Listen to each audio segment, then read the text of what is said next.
지난 시간에 누가복음 14장 전체를 살펴보면서 14장은 안식일에 바리새인이 예수님을 초대하는 장면으로 시작을 했습니다. 참 감사한 일입니다. 하지만 그것이 정말 예수님께 감사해서 또 예수님의 은혜를 사모해서 베푼 연회가 아니라, 잔치가 아니라 예수님을 시험하고 책잡기 위함이라 그랬어요. 그래서 수종병 걸린 사람을 오히려 불러다 놓고 안식일에 고치나 고치지 않나 보자라고 이런 계략을 숨겼다고 했습니다. 예수님은 아시고 그 수종병 걸린 사람을 고쳐주셨어요. 너희도 물에 빠진 소나 사람이 빠졌으면, 아들이 빠졌으면 건져주지 않겠느냐라고 하시면서 연약한 이들 회복시켜 주시는 하나님의 은혜를 말씀해 주셨어요. 그리고 이어지는 내용이 잔치를 통해서 너희가 높은 데 앉으려고 하지 마라. 주인은 내가 사랑하는 사람을 높은 곳이라고 여겨지는 주인 옆에 그 사람을 앉힌다라고 말씀하셨어요. 그 잔치에 연결되어서 오늘 15장 이제 살펴볼 내용도 잔치에 대한 내용입니다. 7절을 보시면 6절을 보시면 집에 와서 그 벗과 이웃을 불러 모으고 말하되 나와 함께 즐기자라고 말합니다. 또 7절에도 기뻐한다라고 하는 똑같은 표현인데요, 즐거워하다, 기뻐하다라고 하는 내용이 이 15장에 굉장히 많이 등장합니다. 5절, 6절, 7절, 9절, 10절, 23절, 24, 25절, 29, 32절에 걸쳐서 기뻐하자, 즐거워하자라고 하는 이 단어들이 막 쏟아져 나오듯이 많이 등장하는 것은 하나님이 원하시는 기쁨, 하나님이 원하시는 즐거움이 무엇인지를 우리에게 가르쳐 주고자 함입니다. 누가복음 15장에는 세 개의 비유로 구성되어 있습니다. 예수님께서 세 번에 걸친 비유로 말씀하시게 되는데요, 오늘은 그 첫 번째 잃은 양에 대한 말씀입니다. 100마리 양 중에서 한 마리의 양을 잃었다가 찾는 내용입니다. 이어지는 두 번째 비유는 동전의 비유인데요, 10개의 드라크마가 있는데 하나를 잃어버렸어요. 집 안에서 동전을 잃었다가 찾고 그것으로 인하여 즐거워하며 나와 함께 즐기자라며 사람들을 불러 모으는 내용의 비유입니다. 세 번째는 우리가 잘 아는 탕자의 비유로 알려진 비유입니다. 아버지에게 아들이 둘이 있는데 이 둘째 아들이 아버지여 어차피 나눠줄 재산을 좀 나눠주세요 라고 해서 그 재산을 받아 떠납니다. 떠나가서 거지와 같이 탕진하고 나서 내가 이제 아버지께로 돌아가 아버지의 품꾼 중에 하나가 되리라 라고 고백하며 아버지에게 와서 회복되어지는 내용이고, 아버지는 죽었다가 살아온 아들 돌아왔으니 또 함께 즐기자라고 하며 잔치를 베푸는, 그래서 잃었다 찾고 잔치를 베풀고 잃었다 찾고 잔치를 베푸는 세 번에 걸쳐서 계속해서 회복되어지는 이런 내용으로 구성된 세 가지의 비유입니다. 100마리 양, 그리고 10개의 동전, 2명의 아들, 점점 가치가 높아져 가죠. 더군다나 양보다 사실은 돈이라고 하는 물질이 더 가치가 있겠죠. 물론 목자에게는 돈하고도 바꾸지 않을 양이라고 생각할 수 있을지 모르지만, 이때의 양은 지금의 우리가 집에서 기르는 뭐 개나 고양이처럼 그런 의미는 아니에요. 이 양들은 팔 거죠. 식용이니까 물론 정도 들고 목자에게는 소중한 양이긴 하지만 이 양도 어차피 팔 거예요. 그러니까 그런 의미에서 생각해 보셔야지, 내가 키우는 뭐 애완견이나 뭐 고양이나 이쪽으로 생각하시면 안 돼요.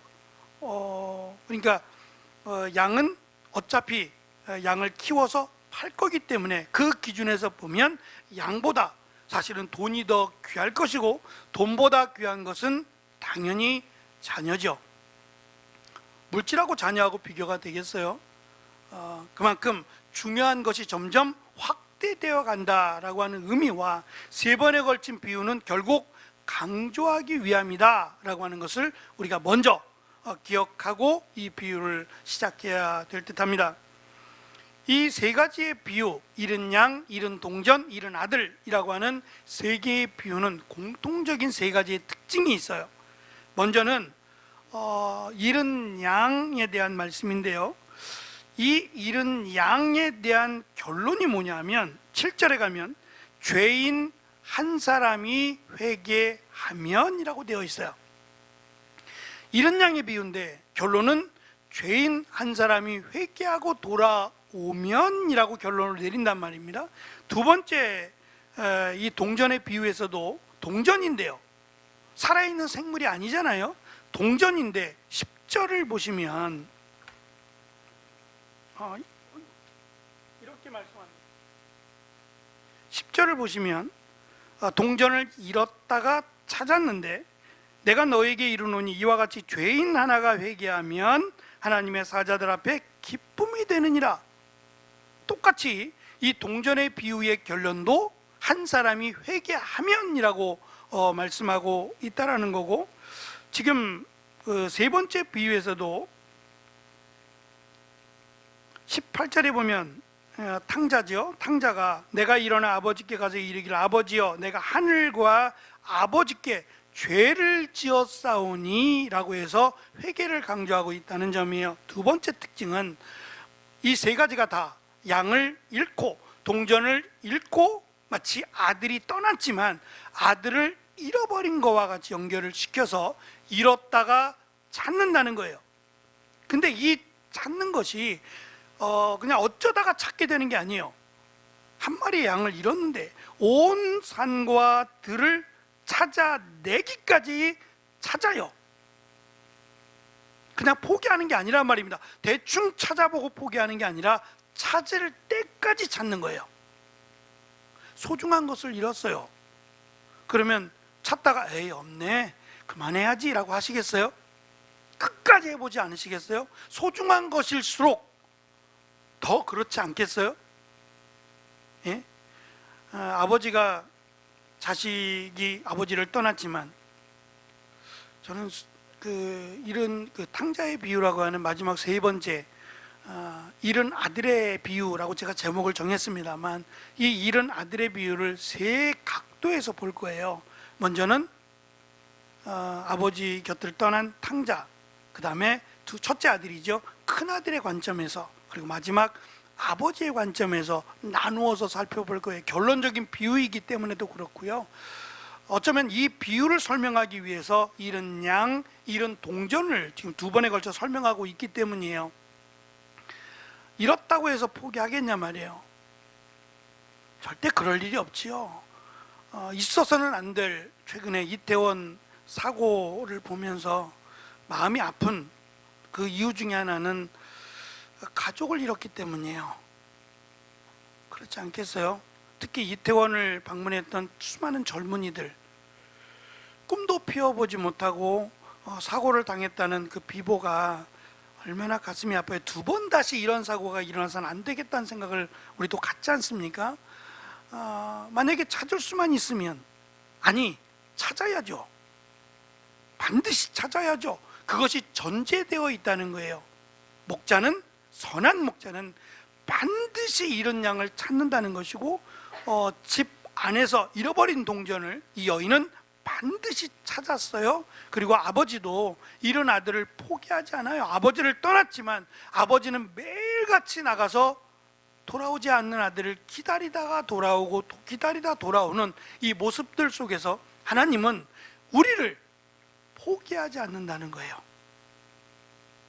우리가 포기했으면 포기했지, 하나님은 결코 하나님을 떠났다 할지라도 그 사람을 포기하지 않는다라고 하는 것을 우리에게 가르쳐 줍니다. 마지막 세 번째 특징은 이 아버지를 떠났다가 목자를 떠났다가 돌아온, 회개하고 돌아오면이라고 하는, 돌아오면 하나님 앞에 큰 기쁨이라는 거예요.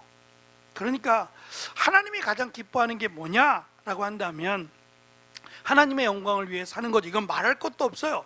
하지만 그렇지 못하더라도 돌아오면, 하나님께로 돌아오면 하나님 앞에 큰 기쁨이, 마치 천국에서 하나님의 나라에서 잔치를 벌이는 것과 같은 큰 기쁨을 하나님이 말씀하고 있다는 거예요. 그러니까 돌아오기만 해도, 하나님께로 돌아오기만 해도 하나님은 이렇게 기뻐하신다라고 하는 것을 이 세 가지의 비유를 통해서 세 가지의 특징을 말씀합니다. 이른 양의 비유에서 주인공이라고 한다면 목자입니다. 선한 목자가 양이 아니라 선한 목자가 주인공이 됩니다. 마지막 세 번째 비유에서 탕자의 비유라고 많이 알고 계시니까, 아버지를 떠났던 이른 아들의 비유에서의 주인공은 아버지입니다. 이스라엘 백성들의 역사에서 목자 또는 아버지는 하나님을 상징하는 중요한 이미지였어요. 사실은 아버지라고 말하기는, 누가 하나님을 아버지라고 말하겠어요? 혹시 성경에서, 구약 성경에서 하나님을 향해 하나님 아버지라고 들어본 적 있으세요? 없으실 거예요. 누가 감히 하나님을 아버지라 불러요?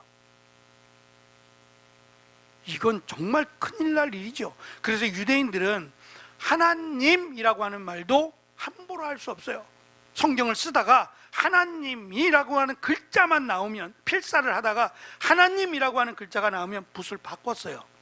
다시 가서 목욕하고 붓을 바꿔서 하나님, 그것도 하나님이, 우리가 하나님이라고 부르는 거지, 하나님이라고 하는 이름의 뜻은 주인이란 뜻이에요. 주인이라고 하는 그 뜻을 함부로 쓸 수 없어서 다시 가서 목욕하고 그 붓을 새로 갈아서 새로운 붓으로 우리가 말하는 하나님이라고 하는 글자를 썼어요. 하나님이라는 이름이 나올 때마다 가서 목욕하고 가서 이 붓을 바꿔서 새롭게 썼다는 말이에요. 그만큼 하나님을 부를 수 없어서 유대인들은 하늘에 계신 분이라고 불렀어요. 그런데 그 하나님을 감히 아버지라고 부른다고요? 상상도 할 수 없는 일이에요. 그런데 예수님을 믿는 모든 자에게 우리가 암송하는 주기도를 가르쳐 주셨어요. 한번 해볼까요? 시작. 그렇죠. 갑자기 하니까 또 생각이 안 날 수 있는데, 하늘에 계신 우리 아버지여라고 부르라고 하셨어요. 예수님이 허락하셨어요. 그러니 우리가 하나님을 아버지라고 부르며 기도하는 겁니다. 아버지라고 부른다는 건 특별한 관계가 이루어졌어요. 하나님과 우리는 뗄래야 뗄 수 없는 관계에 놓여진 거예요. 밖에 길을 가다가 어떤 아이가 막 싸우고 있어요. 싸울 수도 있죠. 애들이 싸우고 있는데 가만히 보니까 내 아들이야. 예? 내 아들이 싸우고 있어요. 그래, 싸우면서 크는 거지 하고 지나가시겠어요? 애들은 다 저렇게 크는 거야 라고 하며 모른 척 지나가시겠냐고요. 모르는 아이들이라면 뭐 심각하지 않다고 치면, 심각하면 나서야 되겠지만 심각하지 않을 때는 애들은 저러고 크는 거야, 투닥투닥하고 말다툼도 하고 저러면서 크는 거지 라고 지나가겠는데, 내 아들이에요. 남집사님이 지금 인우가 컸으니까, 인우가 어릴 적에 친구들이랑 투닥투닥 하면서 얘기도 하고 잘못하면 조금 위험한데? 라고 하는 생각이 들어요.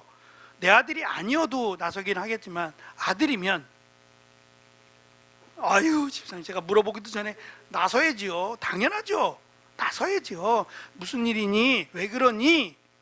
당연히 물어보겠죠. 우리가 하나님 앞에 기도를 합니다. 아버지시래요.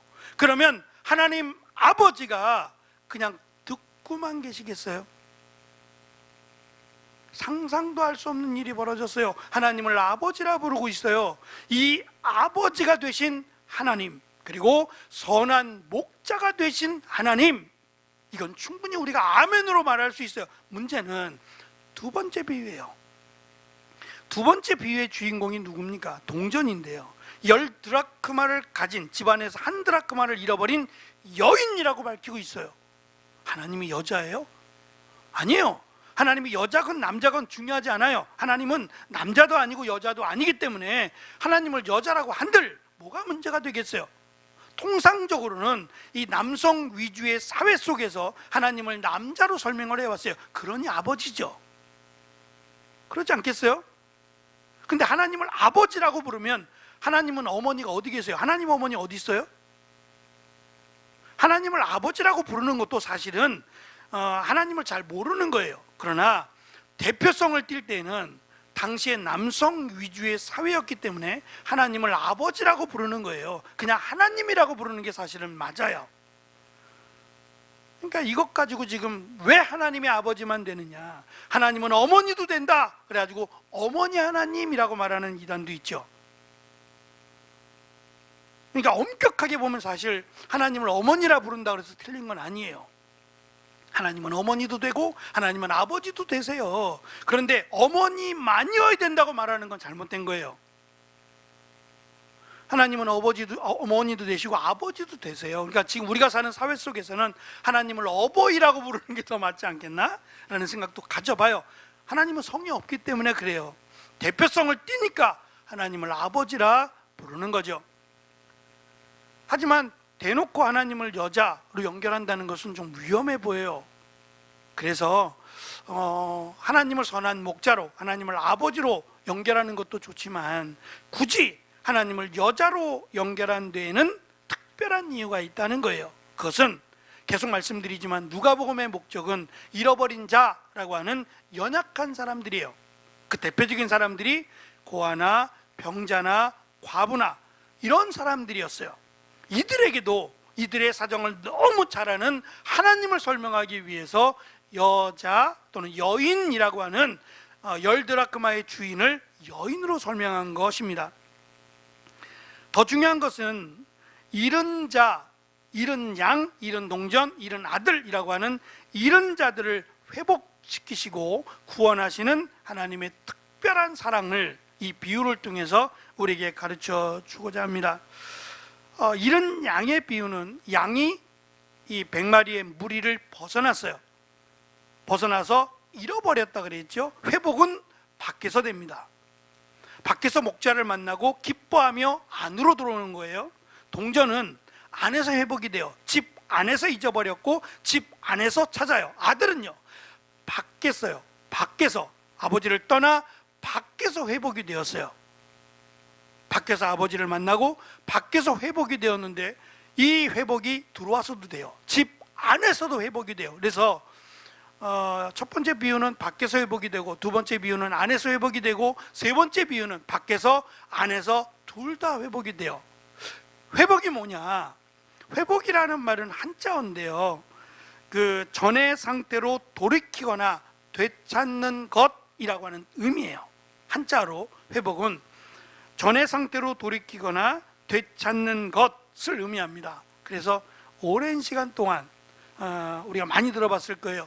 치유와 회복, 이런 얘기 많이 들어보셨죠?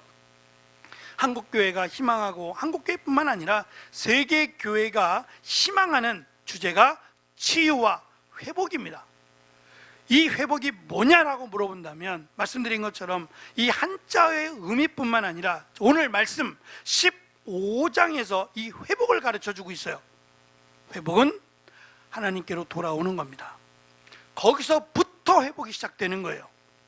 회복되어야 하나님께 나오는 게 아니라 내가 상처를 입고 떠난 상태가 될지라도, 힘들고 어려워서 포기해야 될 상태가 될지라도, 양들이 목자를 떠났어요. 그러면 누구의 타켓이 되겠어요? 이 양들을 노리는 짐승들의 타켓이 되지 않겠냐고요. 늘 위험 속에서, 언제 죽을지 모르는 두려움 속에서 살아야 될 양이 목자를 만났을 때 기쁨이 되지 않겠어요? 제가 그런 얘기 한번 드린 적이 있을 거예요. 강아지를 예뻐하고, 문 집사님도 고양이 예뻐하세요? 제가 양복기 집사님 예뻐하는 거는 뭐 익히 아는데 문 집사님도 예뻐하세요? 그렇구나. 지영이만 예뻐하는 게 아니라요, 가족이 다 예뻐하는 거예요. 네. 근데 이 강아지나 고양이가 말썽을 부렸어요. 말썽을 부려 집을 나갔다고요. 아무리 찾아도 돌아오지 않고, 심지어는 이 강아지를 찾아주고 고양이를 찾아주시는 분에게는 제가 살해도 하겠습니다라고 전봇대에다 딱지 붙였어요. 힘들게 출력해가지고 다 붙였단 말입니다. 뭐 연락도 안 오고 이게 죽었는지 살았는지 막 궁금하긴 하고 염려가 되고 걱정이 되는데, 어느 날인가 내가 지나가다 보니까 저기 어디 왜 구석진 데에서 그놈의 강아지가 이 버려진 쓰레기를 먹고 있는 거예요. 고양이가, 문 집사님, 그 고양이가 저기 쓰레기통 옆에서 이 음식물을 막 먹고 있는 거예요. 가만히 보니까 내가 찾던 네오인가요? 걔 이름이? 네오예요? 네오가, 죄송해요 이런 표현 써서 죄송한데, 하여튼 집을 나가서 그렇게 찾았는데 없다가 저기 저 음식물 쓰레기 옆에서 그걸 먹고 있단 말이에요.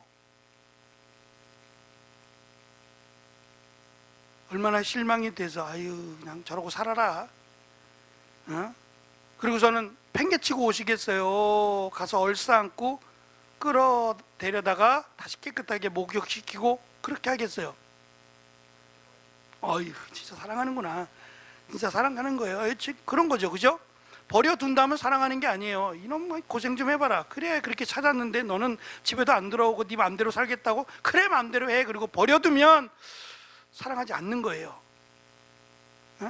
좋아한다는 것은 그래도 너무 기뻐서, 너무 반가워서 얼마나 고생이 심했을까라고 와서 씻기고 데리고 오는 거죠.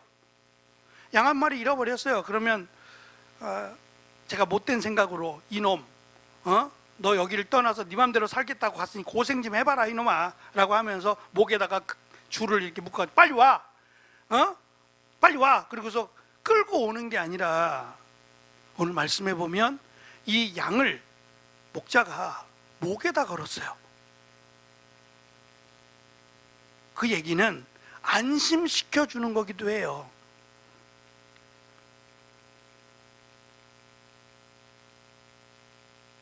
어깨에 메고, 5절에 보면 찾아낸 즉 즐거워 어깨에 메고라고 돼 있어요. 그러니까 혹시 지금 얼마나 두렵겠어요? 걱정스럽겠어요? 두려워하지 말라라고 하는 의미에서 어깨에 메고, 또는 정말 좋아서 더 이상 나에게 떨어지지 못하게 하기 위해서, 그렇죠? 우리 같은 품에 안고 떨어지지 않기 위해서 내가 보호할 거야 라고 하는 안심을 주기 위해서 목자는 그렇게 한다는 거예요. 그리고 더 나아가 사람들을 불러다가 잔치를 해요. 나와 함께 즐거워하자. 너무너무 기쁘다는 거예요. 한번 생각해 보세요. 양 한 마리 가격과 잔치를 하면 잔치의 비용이 비싸겠어요? 양 한 마리 값이 비싸겠어요? 양 한 마리가 얼마나 되겠어요? 근데 잔치를 하면 벗과 이웃을 불러놓고요, 잔치를 하면 이 돈이 더 크지 않아요? 왜 이렇게 해요? 가격을 놓고 보면 이게 안 맞아요. 양 한 마리가 얼마나 되겠다고. 예를 들어 양 한 마리가 5만 원이 10만 원인데 잔치를 하면 10만 원만 들겠어요? 몇십만 원이 더 드는데, 이렇게 하는 이유가 뭐예요? 기쁘니까, 너무 좋으니까 그런 거 아니에요? 그거 외엔 답이 없어요. 너무 좋으니까.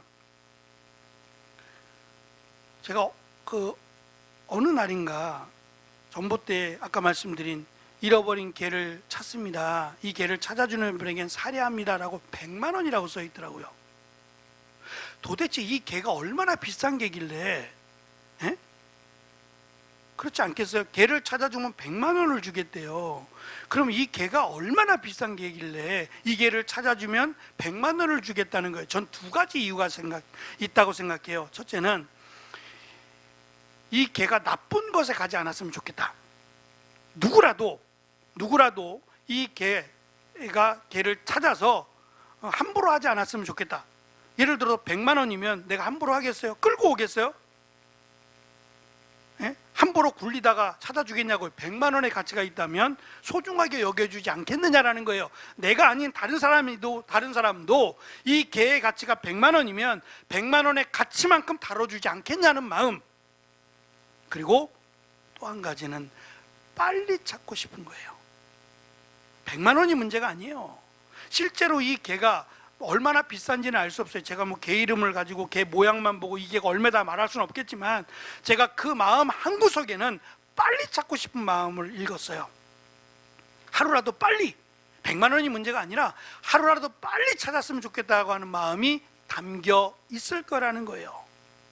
가치로 놓고 보면 잔치를 베푸는 게 이해가 안 돼요. 양 한 마리 찾았다고 잔치를 베풀면 이게 말이 되냔 말이에요. 그런데 주인의 마음은, 주인의 기쁨은 이 양 한 마리 가격보다 훨씬 더 나가는 지출이 있어도 좋다는 거예요. 그만큼 기쁘다는 거예요. 글쎄요, 하나님 앞에 우리의 가치가 얼마나 될까요? 사람마다 다르긴 하겠지만 하나님이 보실 때에 우리의 가치가 얼마나 될까요? 그런데 하나님은 보잘것없는, 없어 보이는 우리의 가치, 그냥 제 얘기입니다. 보잘것없어 보이는 저의 가치를 하나님은 너무 소중하게 보신다는 거예요. 마치 하늘나라에서 풍악을 울리고 잔치를 벌일 만큼의 가치로 저를 보신다라고 생각합니다. 7절에 보면 회개하면 이것이 하나님 앞에 하늘에서 기뻐한다라고 연결을 하고, 10절에서도 회개하면 하나님의 사자들 앞에 기쁨이 된다라고, 그래서 회개하는, 하나님께로 돌아오는 그것이 하나님 앞에 얼마나 큰 기쁨이 되는지를 우리에게 가르쳐 주고 있어요. 힘들고 어렵더라도 하나님 앞에 나오시기를 축원합니다. 하나님은 결코 포기하지 않으신다라는 걸 믿으시고 하나님 앞에 나아가는 귀한 은혜가 있으시기를 축원합니다. 오늘 말씀의 시작은 사실 비유는 3절부터 시작을 하는데요, 1절, 2절을 통해서 지금 누구에게 말씀하시냐면 바리새인과 서기관들에게 하시는 거예요. 그들에게 말씀하십니다. 너희가, 예수님이 양을 잃어버리는 게 아니라 너희가 양을 잃어버렸다는 거예요. 그러면 앞에서 말씀드린 것처럼 물에 소가 빠졌다, 아들이 빠졌으면 건져주지 않겠느냐? 당연히 건져주죠. 그러면 100마리의 양 가운데 한 마리의 양을 잃어버렸어요. 99마리를 버리는 게 아니라 다른 목자에게 잠시 맡겨놓고 잘 좀 봐줘 라고 맡겨놓고 한 마리의 양을 찾기 위해서 노력하지 않느냐는 거예요. 양보다 귀한 것이 사람이에요. 한 사람이 상처를 입었어요. 한 사람이 상처를 입었어요. 그러면 그 상처를 외면할 것이 아니라 그 상처를 싸매주고 그 상처가 아물도록 도와주고 힘써야 될 것이 아니냐라고 하는 암시적인 말씀이에요. 잃어버린 양을 찾는 게 아니라 양을 잃어버린다면, 계속해서 양을 잃어버리고 양이 오히려 이 무리를 떠나도록 그렇게 하고 있는 이 바리새인과 서기관들을 향해서 예수님이 말씀하고 있다라고 보여집니다. 특별히 이 나와 함께 즐기자라고 하는 이 단어가 중요한데요, 이 함께라고 하는, 나와 함께라고 하는 이 접속사와 즐기자라고 하는 단어가 합해진 단어예요. 그러니까 이 즐기자라고 하는 단어가 카이로라고 하는 단어인데요, 이 말씀을 제가 드린 이유는 카이로라고 하는 단어가 카라라고 하는 단어 들어보셨죠? 아이돌 중에 카라라고 하는, 한참 됐어요, 모르셔도 괜찮아요. 카라라고 하는 그 아이돌 그룹이 있었어요. 이 카라가 기쁨이라고 하는 단어예요. 근데 이 카라라고 하는 단어가 카리스라고 하는 단어와 연결되어 있는데, 카리스가 은혜예요. 카리스마 많이 들어보셨죠? 카리스마라고 하는 이게 은사 또는 선물인데 그것도 같은 단어예요. 근데 이 모든 단어가 기쁨, 은혜, 또 은사, 선물이라고 하는 이 모든 단어가 어디서부터 출발한 단어냐면 그리스도라고 하는 그리스도에서 온 거예요. 그러니까 예수님으로부터 시작된, 출발된 단어라는 거예요. 예수님을 알지 못하면 기쁨이 없다, 예수님을 알지 못하면 은혜가 없다, 예수님을 알지 못하면 뭐 선물이 없다라고 하는 의미라는 거예요. 그러니까 예수님을 믿으면 진정한 기쁨, 진정한 은혜, 진정한 선물을 받게 될 것이다 라고 하는 것을 이 안에 지금 설명하고 있다라는 겁니다. 선한 목자는 잃은 양 한 마리를 찾았을 때 기뻐합니다. 그것이 선하기 때문이에요. 선한 목자이기 때문이에요. 하나님은 그렇다는 거예요. 누구도 잃어버리기를 원하지 않으세요. 10손가락 깨물어서 안 아픈 손가락 없어요. 혹시 모르겠어요. 10번째 아들은 왜 나만 저렇게 사랑하지 않느냐라고 말할지 모르겠어요.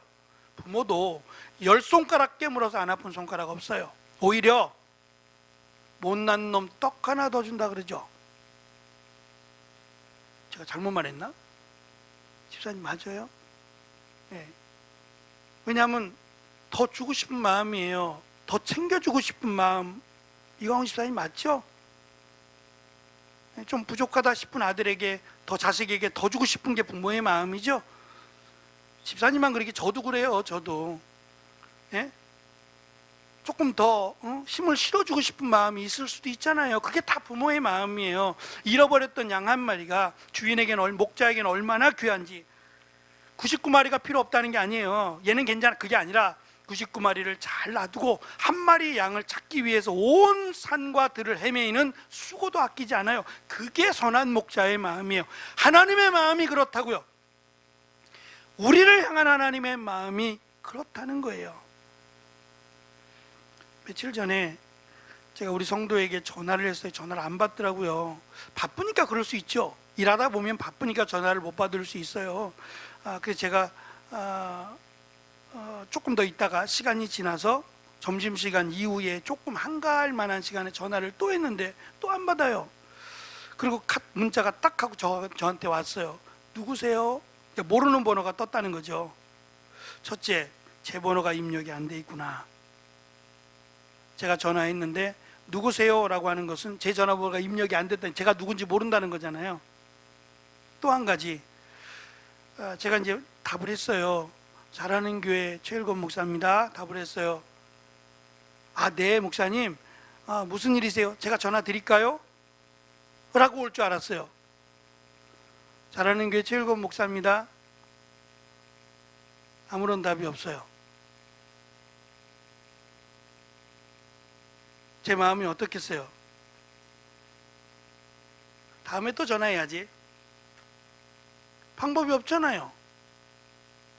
문자를 보내든 카톡을 보내든 방법이 없지 않겠어요? 말씀을 준비하면서 왜 속상하지 않겠어요? 하지만 하나님이 우리 보실 때 얼마나 속상할까를 한번 생각해 봤어요. 저를 보니까 하나님 참 많이 속상하셨겠다. 올해 2022년 하나님 참 많이 속 끓으셨겠다. 이놈 참 이거 어떻게 하면 좋아. 그래도 하나님 우리를 버리지 아니하시고 품어주시고 안아주시고 한 마리 양을 찾기까지 수고하지 않으시는 참 목자 되신 하나님을 우리에게 말씀하고 있지 않습니까? 그러면 우리는 부족하지만, 연약하지만 하나님 품에 안길 때에 진정한 위로와 기쁨이 있다는 걸 우리가 기억했으면 좋겠어요. 아들은 아버지를 떠나는 기쁨이 있었어요. 떠나면 내 마음대로 하지. 근데 그게 아니더라고요. 진정한 기쁨은 아버지의 품 안에 있을 때의 기쁨이에요. 부모도 마찬가지인 것 같아요. 부모를 떠나면 자녀들의 마음이겠지만 부모가 자녀를 괴롭히려고 그러는 게 아니라 사랑하니까 라는 것을 받아들이면 더 큰 은혜가 있을 거라고 생각합니다. 2022년 한 해 동안 참 수고하셨습니다. 아직 마지막 예배는 아니지만 참 수고하셨는데 과연 내가 아버지의 품, 하나님의 품에 거하기를 기뻐했는가를 한 번쯤은 생각해 봤으면 좋겠어요. 오늘 거룩한 주일날 나의 2022년의 삶은 하나님 안에 거하기를 기뻐했는가를 한 번쯤은 돌아보시고 2023년은 조금 더 하나님 은혜 가운데 살아가는 귀하고 복된 또 한 해가 되어지시기를 간절히 축원합니다. 기도하겠습니다.